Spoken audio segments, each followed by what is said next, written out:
a parent struggling with getting your kids to do their homework? Maybe it's not your kids or the homework that's the problem. Maybe you just need to use some brain science to optimize your kids' brain function. Brain science, that's something a lot of parents don't even think about. Right? What is that? So we've invited Brain Matters founder, Dr. Terry Lindsay, to talk about how the brain works and how we can optimize our children's brains, because we certainly haven't done it to ourselves. Yeah, certainly not. Hi. Nice to have you here, Terry. Thank you for being so here. Thanks. So explain to me what it is you do and why it's different than any other kind of tutoring that I could send my kids to. Okay, great. So we know now that the brain's plastic, okay? And so what that really means is what you practice is what you hardwire, okay? All right, and that's the good news, and it could be the bad news, but it's the good news as well. Okay, so we retrain fundamental skills. We do it like an athlete would train for excellence, okay? So let's take a tennis player, for example. In order to be successful on the tennis court, you need a forehand, a backhand, and a serve, right? Right. Yeah. Okay, well, there are fundamental skills for learning, and if they're not optimized, then learning is hard. So attention, that's the secret sauce for learning, okay? You have to pay attention. Visual processing speed, needed for reading. Auditory processing, needed for math. Memory, okay? Those are those fundamental skills like the forehand, the backhand, and the serve. So what we do is we take research-based activities and we retrain those specific areas so that it gets underneath the underlying thing. So it's not a Band-Aid, kind of like tutoring can be, right? This is underlying skills. And then kids get in the classroom where they're starting to do their homework and they feel empowered. So this new tool actually is a hardwire?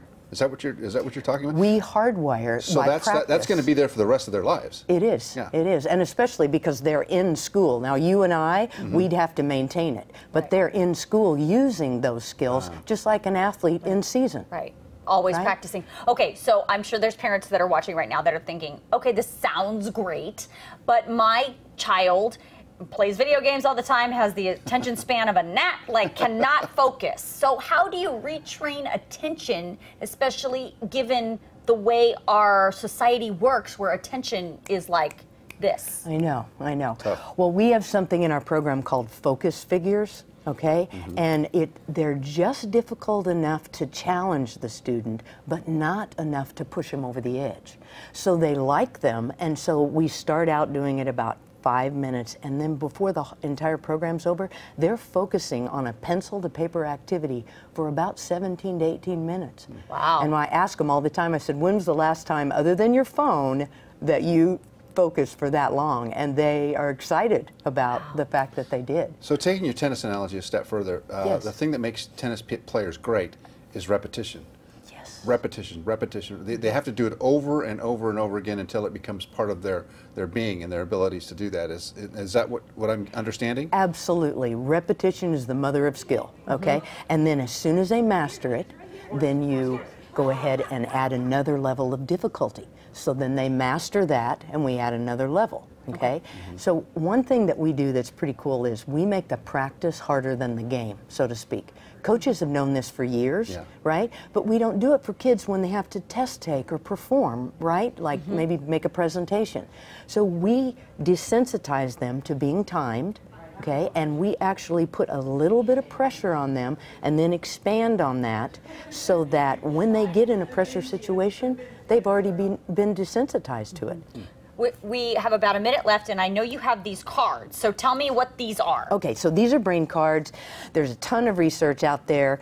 This is card categorization. It's basically for visual processing speed. And you would have to categorize these into numbers, then into shapes, then into colors, and then into letters as fast as you could, okay? And then we would be timing you. See, there's that desensitizing, right? And then it's great for fine motor skills and visual processing speed, and the kids love them. So tell me, why wouldn't schools already have this sort of process already implemented in our regular school systems? Oh, gosh. Is that another interview? Is that another 6 minutes? Yeah. So independent schools are already